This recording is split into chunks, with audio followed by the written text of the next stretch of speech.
দীর্ঘ প্রায় ৩ বছর পর হচ্ছে বোলপুরের পৌষ মেলা। পূর্বপল্লীর মাঠে এই পৌষ মেলার আয়োজন করা হয়েছে।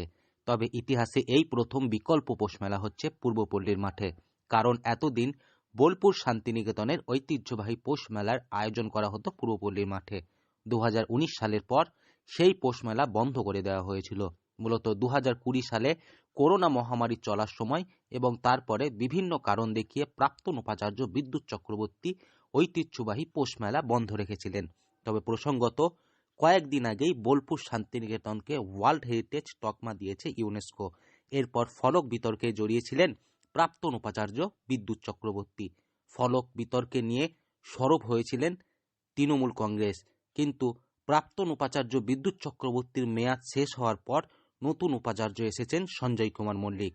আর এরপরেই আশার প্রদীপ জ্বলেছিল বোলপুর শান্তিনিকেতন চত্বর জুড়ে। কতটা প্রিপারেশন শুরু হয়ে গেছে?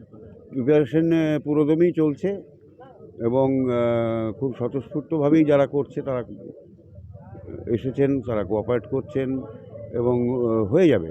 যদিও এবার খুব সময় সংক্ষিপ্ত ছিল, দোকানের সংখ্যা হয়তো 19 সালে যা দেখেছেন লাস্ট আমরা যেটা করেছি ট্রাস্টির থেকে যে 1700 স্টল, সেই 1700 স্টল হয়তো এবার আসতে পারবে না। তার কারণ হচ্ছে দেখুন 15 দিন মাত্র টাইমে ওরা আরম্ভ করেছেন এই 10 দিন হাতে নিয়ে। এর মধ্যে আগাছা মানে সমস্ত কিছু পরিষ্কার পরিচ্ছন্ন করে লাইন কেটে অ্যালটমেন্ট করে নেওয়া খুব কঠিন। ইলেকট্রিসিটি ঠিক করে, ওয়াটার লাইন, পাইপ লাইন মাটির নিচে যেগুলো সেগুলো ঠিক করে, তো সেই সব সমস্ত নতুন ভারপ্রাপ্ত উপাচার্য আসার পরেই অনেকে মনে করেছিলেন এই বছর ঐতিহ্যবাহী পৌষ মেলার আয়োজন করা হবে। তবে সময় কম থাকার কারণে অনেক বৈঠক হওয়ার পর সিদ্ধান্ত গ্রহণ করা হয় ঐতিহ্যবাহী পৌষ মেলা না হলেও বিকল্প পৌষ মেলার আয়োজন হবে। তবে সেটি অন্য কোনো ময়দানে নয়, পূর্বপল্লীর ময়দানে বিকল্প পৌষ মেলার আয়োজন হবে। আর এই পূর্বপল্লীর মাঠে মেলার আয়োজন হওয়াতে লক্ষ লক্ষ মানুষের সমাগম হতে পারে বলে মনে করছেন বিভিন্ন মানুষজন। স্টল যেগুলো বাইরের তারা আসবে না, যেমন আমি বলছি যেটা একটা মেন অ্যাট্রাকশন সেটা হচ্ছে যাত্রা প্যান্ডেলের কাছে জুট কর্পোরেশন অফ ইন্ডিয়া আসে, ওদের বিশাল স্টল দেয়।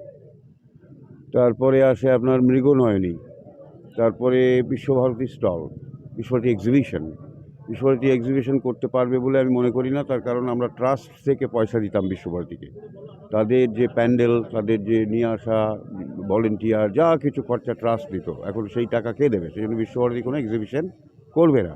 এক্সিবিশন গ্রাউন্ডে মৃগনয়নী আসবে না, জুট কর্পোরেশন আসবে না, অন্ধ্র, উড়িষ্যা, কাশ্মীর এইসব এম্পোরিয়াম স্টল যেগুলো আপনারা দেখেছেন সেই এক্সিবিশন মাঠে সেই গভর্নমেন্ট কোনো স্টলই আসবে না।